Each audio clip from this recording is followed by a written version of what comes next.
ಕಾಲದ ರಾಜ ಮಹಾರಾಜರ ಚಿತ್ರಗಳು ಎಷ್ಟೊಂದು ಚೆನ್ನಾಗಿವೆ. ಇದನ್ನು ಬಿಡಿಸುವ ಕಲೆಗಾರ ಎಷ್ಟೊಂದು ಚತುರನಾಗಿರಬೇಕು. ಮಂದಾರವೇ ಅರಳುತ್ತಿದೆ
ಎಷ್ಟೊಂದು ಸುಂದರವಾಗಿ ಹಾಡುತ್ತಿದೆಯಲ್ಲ.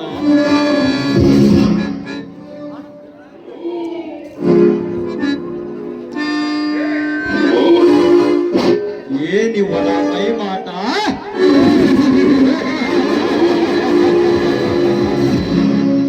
ಆ ಸೂರ್ಯನ ಕಿರಣಕ್ಕೆ ಅರಳಿದ ಪುಷ್ಪದಂತಿದೆ ಇವಳ ಮೈಮಾಟ.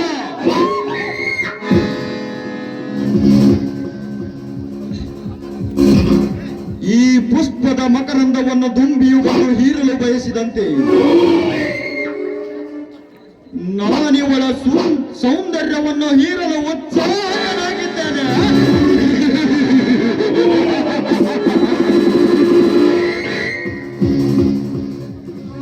ಶ್ರೀಗಂಧದ ಪ್ರತಿಬಿಂಬದಂತಿರುವ ಇವಳಂದವನ್ನು ಮುತ್ತಿಟ್ಟು ಇವಳ ತುಟಿಗಳನ್ನು ಕಚ್ಚಿ ಇವಳಂದವನ್ನು ಹೀರುವುದೇ ನನ್ನ ಬಯಕೆ.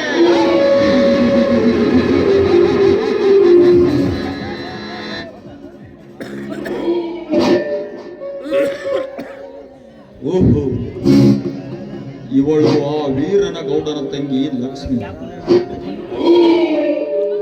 ಹಾ, ಲಕ್ಷ್ಮಿಯವರೇ. ಯಾರವರು? ಹೆದರಬೇಡ ಲಕ್ಷ್ಮಿ, ಹೆದರಬೇಡ. ನಾನು ನಿಮ್ಮಣ್ಣನ ಸ್ನೇಹಿತ ಮನೋಹರ. ಆಯ್ತು, ತಾವ್ಯಾಕೆ ಇಲ್ಲಿಗೆ ಬಂದಿದ್ದು? ನಿತ್ಯ ರಕ್ಷಣೆಯ ಪಂಜರದಲ್ಲಿ ಇರಬೇಕಾದ ಅರಗೈ ಇಂದು ಎಲ್ಲರೂ ನೋಡುವ ಹಾಗೆ ಹೊರಗಡೆ ಬಂದಿದೆಯಲ್ಲ ಪಾಪ. ಅದಕ್ಕೆ ಇಲ್ಲಿ ಯಾವುದಾದರೂ ದುಂಬಿ ಬಂದು ಚುಂಬಿಸಬಾರದೆಂದು ಸ್ವತಃ ನಾನೇ ಅದರ ರಕ್ಷಣೆಗೆ ಧಾವಿಸಿ ಬಂದಿದ್ದೆ. ರಕ್ಷಣೆ ಕೊಟ್ಟಾಯ್ತಲ್ಲ, ತಾವು ಇಲ್ಲಿಂದ ಹೊರಟು ಹೋಗ್ಬೋದು. ಹೊರಟು ಹೋಗು. ಹೋಗಲು ಬಂದಿಲ್ಲ ಲಕ್ಷ್ಮಿ. ಬಹಳ ದಿನಗಳಿಂದ ಕಾಯ್ದು ಕುಳಿತಿರುವ ನಿನ್ನ ಕೊರಳಿಗೆ ತಾಳಿ ಕಟ್ಟಿ ನಿನ್ನನ್ನು ನನ್ನ ಬೋಳ ಸಂಗಾತಿಯನ್ನಾಗಿ ಮಾಡಿಕೊಳ್ಳಲು ಬಂದಿರುವೆ. ಏ ಮೂರ್ಖ, ನನ್ನನ್ನು ಯಾರು ಅಂತ ತಿಳ್ಕೊಂಡಿದೆಯಾ ಕಣೋ? ಈ ಊರಿನ ಕೋಟ್ಯಾಧೀಶ್ವರ ಎಮ್ಮೆಲೆ ವೀರಗೌಡ ತಂಗಿ ಕಣ ನಾನು. ನನಗೆ ತಾಳಿ ಕಟ್ತೀಯಾ? ನಿನಗೆಲ್ಲೋ ಭ್ರಮೆ ಹಿಡಿದಿದೆ ಅಂತ ಅನಿಸ್ತಾ ಇದೆ.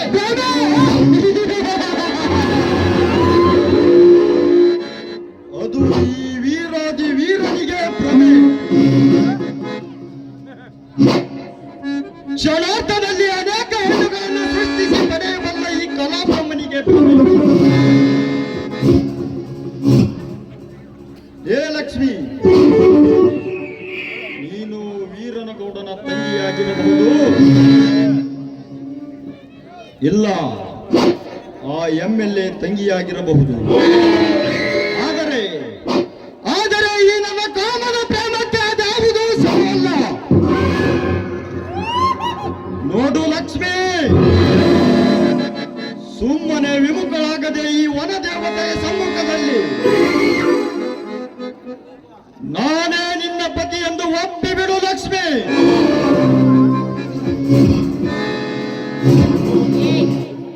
ಮಧುರ ಪ್ರೀತಿ ಪ್ರೇಮ ಭಾವನೆಗಳಿಲ್ಲದೆ ಮದುವೆ ಆಗೋದು ಮಸನಕ್ಕೆ ಸಮಾನ. ಒಪ್ಪಿಗೆ ಇಲ್ಲದೆ ಅಪ್ಪಿ ನಡೆಯುವ ಸಂಸಾರ ತೂತು ಬಿದ್ದ ದೋಣಿಗೆ ಸಮಾನ. ಮಿಸ್ಟರ್ ಮನೋಹರ್, ನೀನು ಕಟ್ಟುವ ತಾಳಿ ನೇನು ಹಕ್ಕಕ್ಕೆ ಸರಿ ಸಮಾನ.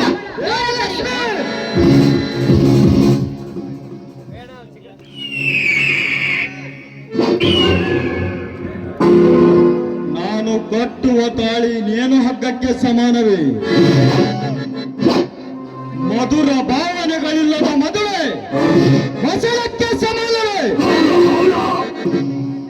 ನೋಡು ಲಕ್ಷ್ಮಿ, ನಿನ್ನ ಕೆಟ್ಟ ಆಲೋಚನೆಗಳನ್ನು ಬಿಟ್ಟು ಕೆಟ್ಟ ನಿರ್ಧಾರಕ್ಕೆ ಬಾ. ನನ್ನಂತರಂಗದಲ್ಲಿ ಅರಳಿದ ದೇವತೆ ನೀನಾಗುಬಾರೇ, ನೀನಾಗುಬಾ. ದೂರ ಸದ್ದು ನಿಂತು ಮಾತಾಡೋ ದುರಾತ್ಮ. ಹೆಣ್ಣೆಂದರೆ ಭೋಗದ ವಸ್ತು ಅಂತ ತಿಳಿದಿದ್ರೆ ಇದೇ ನನ್ನ ಕೈಯಿಂದ ನಿನ್ನ ಕತ್ತನ್ನು ಕತ್ತರಿಸುವ ದುರ್ಗೆ ಆಗಬೇಕಾಗುತ್ತದೆ. ಎಚ್ಚರ.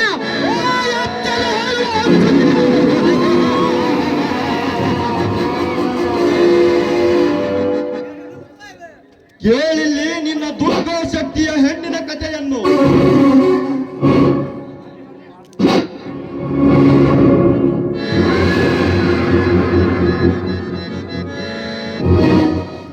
ಗಂಡನನ್ನು ಬಿಟ್ಟು ಮಿಂಡನೊಂದಿಗೆ ಸುಖ ಪಡೆದುಕೊಳ್ಳುವ ಹೆಣ್ಣುಗಳಷ್ಟಿಲ್ಲ ಇದೇ ನಿನ್ನ ಹಾಳು ಸಮಾಜದಲ್ಲಿ. ಮದುವೆಗೆ ಮುಂಚೆ ಗರ್ಭ ಧರಿಸಿ ಮತ್ತೊಬ್ಬನ ವರದಿಯಾಗಿ ನಾನೇ ಮಹಾಗರತಿ ಎಂದು ಬಾಳುವ ಪತಿವ್ರತೆ ಹೊಲಸು ಹೆಣ್ಣುಗಳಿಲ್ಲ ಇದೇ ನಿನ್ನ ಹಾಳು ಸಮಾಜದಲ್ಲಿ.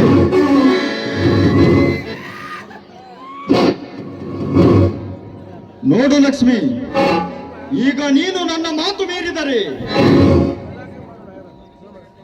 ನೀನೊಬ್ಬ ಶೀಲಗೆಟ್ಟ ಹೆಣ್ಣೆಂದು ತಿಳಿದು ನಿನ್ನದೇ ಹೊಸ ಚರಿತ್ರೆ ಬರೆದು ಬಿಸಾಕುವೆ ಇದೇ ನಿನ್ನ ಹಾಳು ಸಮಾಜದಲ್ಲಿ. ನನಗೆ ಎಚ್ಚರ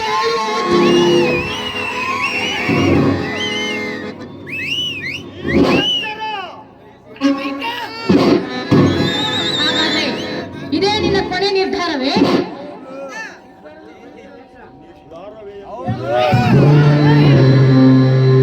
ನಿರ್ಧಾರವೇ ಎಂದು ಕೇಳುತ್ತೀಯಲ್ಲ ಲಕ್ಷ್ಮಿ.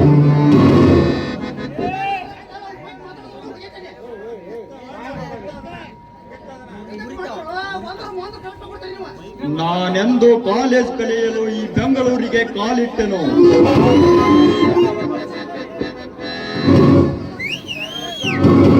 ಅಂದೇ ನಿನ್ನ ಮೇಲೆ ನಮ್ಮ ಮನಸ್ಸಿಟ್ಟಿರುವೆ. ನೀನದನ್ನು ಹಾಳು ಮಾಡಬೇಡ ಲಕ್ಷ್ಮಿ. ಒಂದು ವೇಳೆ ಅದನ್ನು ಕಿತ್ಕೊಂಡ್ರೆ ಕಿತ್ತುಕೊಳ್ಳುವೆಯ?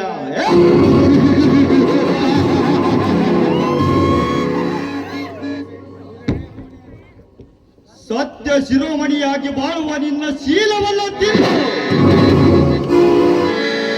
ಸಿಪ್ಪೆ ಮಾಡಿ ಬಿಸಾಕುವೆ ಇದೇ ನಿನ್ನ ಹಾಳು ಸಮಾಜ. ಏನೋ ಮೂರ್ಖ, ನಿನ್ನ ಮಾತಿಗೆ ಹೆದರಿ ಸ್ವಚ್ಛವಾದ ಪವಿತ್ರವಾದ ಶೀಲವನ್ನು ಹಾಳು ಮಾಡ್ಕೊಳ್ಳೋದಕ್ಕೆ ನಾನೇನು ಕಚ್ಚಾ ಕುಲದಲ್ಲಿ ಹುಟ್ಟಿದ ಹೆಣ್ಣಲ್ಲ ಕಣೋ. ಈ ನಾಡನ್ನಾಳುವ ನಾಡಗೌಡರ ದೊರೆ ಮಗಳಿದ್ದೇನೆ ಕಣೋ. ಹಾಗಿದ್ರೆ ಬಾರ ಗಂಡಸಾಗಿ ಮುಂದಕ್ಕೆ. ಏ ಹುಚ್ಚವನೇ!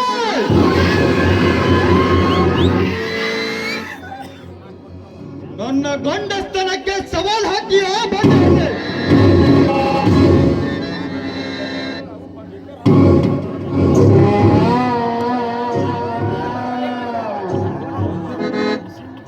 ಆ ಕಾಳಿಂಗ ಸರ್ಪಕ್ಕಿಂತಲೂ ಭಯಾನಕವಾಗಿರುವ ಈ ಮನೋಹರ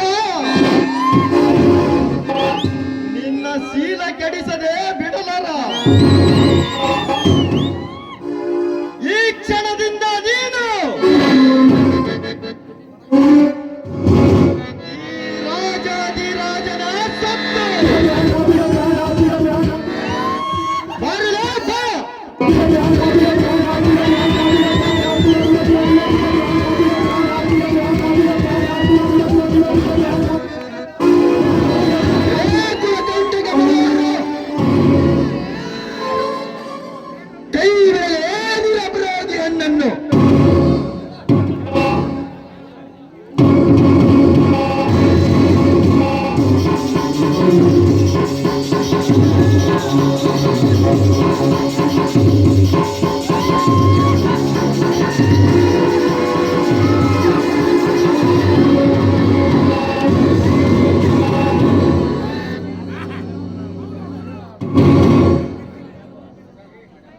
ನನ್ನ ಈ ಸವಾಲಿನಲ್ಲಿ ಜವಾಬ್ ಕೊಡಲು ಬಂದಿರುವ ನೀನ್ಯಾರು?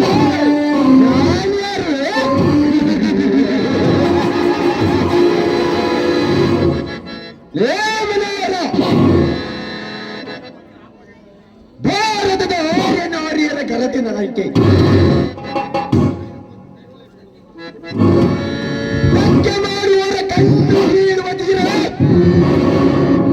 ಈ ವೀರ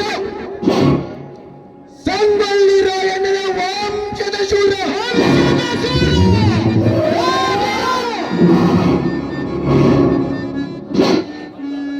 ಸತ್ತು ಹೋದವರನ್ನ ಹೆಸರನ್ನು ಹೆಚ್ಚಿಸಿಕೊಳ್ಳಬೇಡ ನಿನ್ನ ಹಿರಿಮೆಯನ್ನು.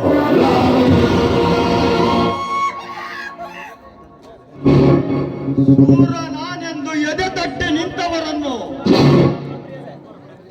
ಎಂದಿಗೂ ಕೂಡ ಜೀವಂತ ಕೈ ಬಿಟ್ಟಿಲ್ಲ. ಈ ನರಲೋಕರ ಮನೋಹರ ಹೆಚ್ಚಿಗೆ ಮಾತನಾಡದೆ ಇವಳನ್ನು ನನಗೊಪ್ಪಿಸಿ ಇಲ್ಲಿಂದ ಸುಮ್ಮನೆ ಹೋಗಿಬಿಡು.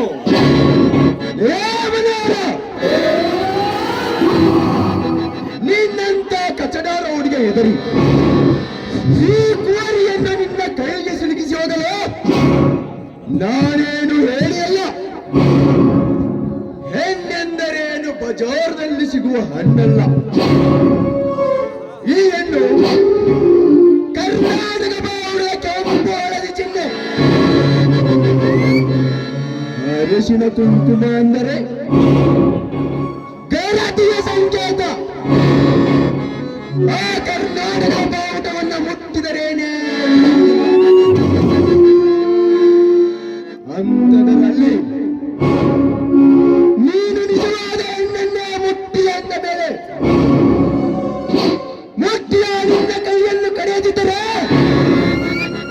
ನನ್ನ ಹೆಸರು ಗಂಡನೆಯ ಗುಂಡಿಗೆಯ ಬೀರನೇ ಇಲ್ಲ. ಬಾರಲೇ ಗಂಡಸರಾಗಿ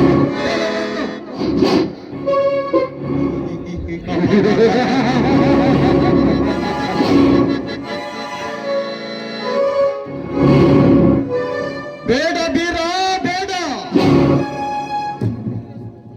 ನಾ ಮುಟ್ಟಿದರೆ ಸುಟ್ಟು ಬೂದಿಯಾಗುವ ನೀನು ನನ್ನೊಂದಿಗೆ ಕಾದಾಡಿ ಸಾಯಬೇಡ. ಇದು ಸಂಯುಕ್ತ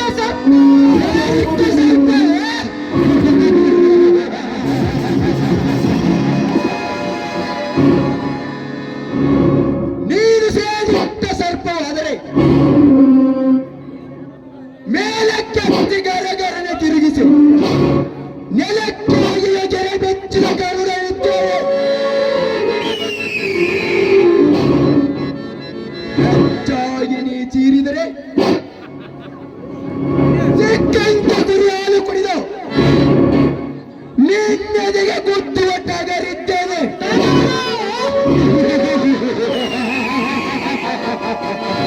ನೀನು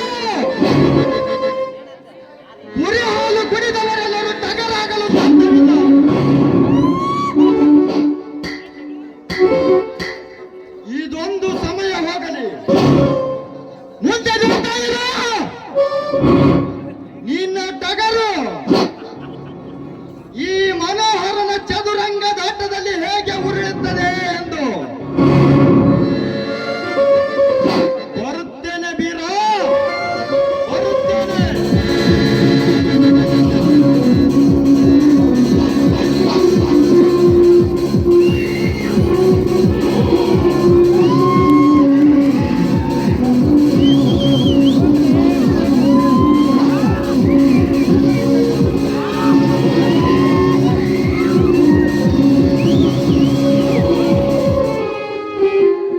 ಚದುರಂಗ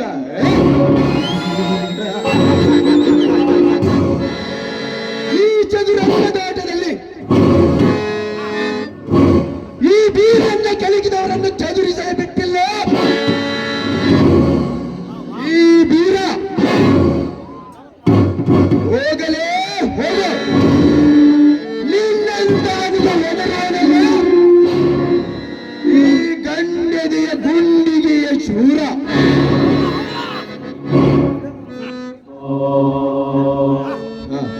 ಯಾರಮ್ಮ ನೀನು?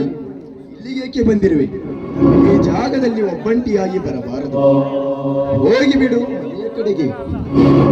ನಾನು ಈ ಊರಿನ MLA ವೀರನಗೌಡರ ತಂಗಿ. ಈ ಕುತ್ತಿನಿಂದ ಪಾರು ಮಾಡಿದ ನಿಮಗೆ ನನ್ನ ಶರಣಾರ್ಥಿಗಳು. ಓಹೋ, ಎಮ್ಮೆಲೆಗೌಡನ ವೀರನ ತಂಗಿಯೇ. ಪಂಜರದೊಳಗಿಟ್ಟು ಸಾಕಿದ ಅರಗಿಣಿಗೆ ಇಂಥ ಪರಿಸ್ಥಿತಿಯೇ?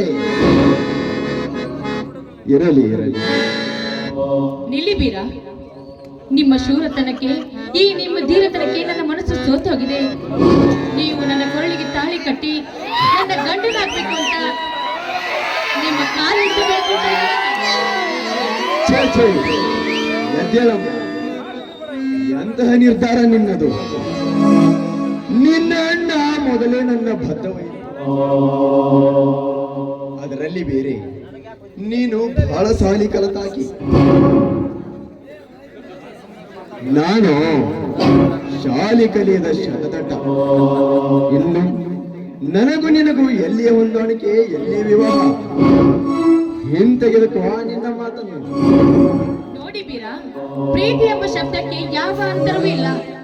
ನಾನು ಕಲ್ತಿದ್ರೇನು, ಶ್ರೀಮಂತರ ತಂಗಿ ಆದ್ರೇನು, ನಿಮ್ಮ ಪಾದ ಸೇವೆ ಮಾಡುತ್ತಾ, ನಿಮ್ಮ ಕುರಿ ಮರಿಗಳನ್ನು ಜೋಪಾನ ಮಾಡ್ತಾ, ನಿಮ್ಮ ಹೆಸರನ್ನು ತರ್ತೀನಿ ಅಂತ ಹೇಳ್ತಾ ಇದ್ದೀನಿ. ಇದು ನನ್ನ ಆನೆಗೂ ಸತ್ಯ. ಆದ್ರೆ ನೀವು ಮಾತ್ರ ನನ್ನ ಅಯ್ಯೋ ಶಿವ ಶಿವ, ಆಣೆ ಪ್ರಮಾಣವನ್ನು ಮಾಡಿಯೇ ಬಿಟ್ಟೆ. ಅಯ್ಯೋ ಬಸವೇಶ್ವರ, ನಾನೇನ್ ಮಾಡ್ಲಪ್ಪ ಈಗ? ಈ ವಿಷಯವನ್ನು ನನ್ನ ಅಣ್ಣನಿಗೆ ಹೇಳುವುದಾದರೂ ಹೇಗೆ? ಅಯ್ಯೋ ಬಸವೇಶ್ವರ, ಇದೊಳ್ಳೆ ಕಥೆಯಾಯ್ತಲ್ಲ ತಂದೆ. ನೋಡಿ, ಅಂದು ಕಾಳಿದಾಸನನ್ನು ಅವನ ಹೆಂಡತಿ ಕವಿರತ್ನನಾಗಿ ಮಾಡಿದಳು. ನಾನು ಕೂಡ ನಿಮ್ಮ ಹೆಂಡತಿಯಾಗಿ ಬಂದು ಈ ನಾಡಿಗೆ ನಿಮ್ಮ ರಾಜನನ್ನಾಗಿ ಮಾಡ್ತೀನಿ. ಈ ಮಾತು ಸತ್ಯವಾಗಿ. ಮಾತು ಸತ್ಯವೇ? ನನ್ನ ಇದನ್ನು ನಾನು ನೋಡಿ, ನನ್ನಾನೆ ನಿಮ್ಮಾನೆ ಈ ವನದೇವತೆ ಮೇಲೆ ಆಣೆ ಮಾಡ್ತಾ ಇದ್ದೀನಿ. ಈ ಮಾತು ಸತ್ಯ. ಆಯ್ತು, ಮದುವೆ ಮಾತ್ರ ನನ್ನ ಅಣ್ಣನನ್ನ ಕೇಳಿ. ನಿಮ್ಮ ಒಪ್ಪಿಗೆ ಅಂತಾಗ್ಲಿ, ನನ್ನ ಒಪ್ಪಿಗೆ ಕೂಡ ಇದೆ. ಬನ್ನಿ ಬೀರ, ಈ ವನದ ಶೂರ. ಅನರ್ಘ್ಯ ರತ್ನವೇ, ಅನರ್ಘ್ಯ ರತ್ನವೇ, ಅನರ್ಘ್ಯ ರತ್ನವೇ, ಅನರ್ಘ್ಯ ರತ್ನವೇ.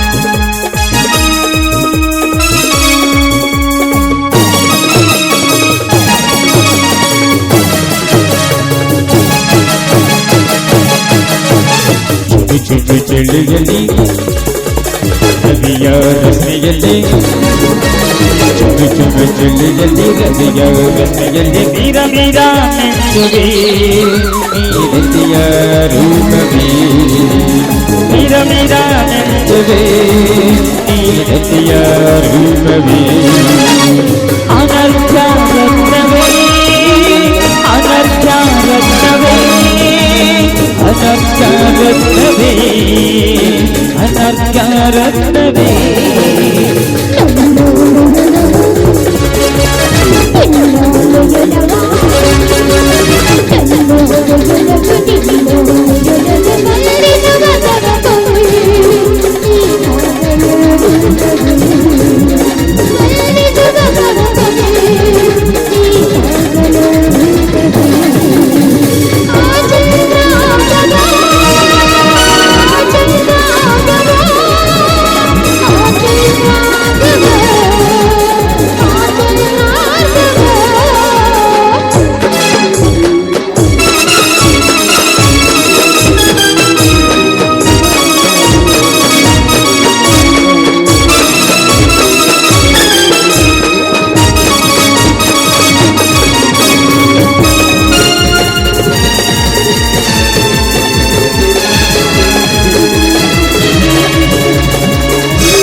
ಹೆಚ್ಚಾಗಿ ಬರಿವಾ ಬರಿವಾ ಈ ಮನೆಯಲ್ಲಿ ತೆರೆವೆ ಬರುವೆ ನಾನು ಕೊಡಲಾಗಿ ನಾನು ಕೊಡಲಾಗಿ ನಾನು ಕೊಡಲಾಗಿ ನಾನು ಕೊಡಲಾಗಿ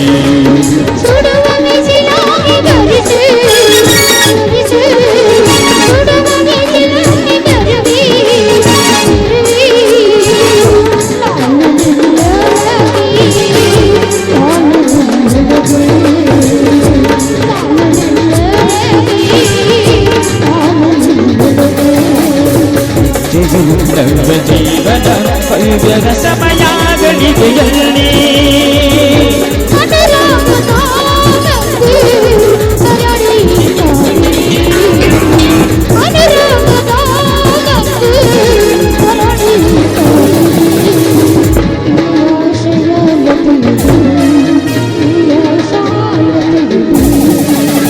ಅನರ್ಥ ರತ್ನವೇ ಅನರ್ಥ ರತ್ನವೇ ಅನರ್ಥ ರತ್ನವೇ ಅನರ್ಥ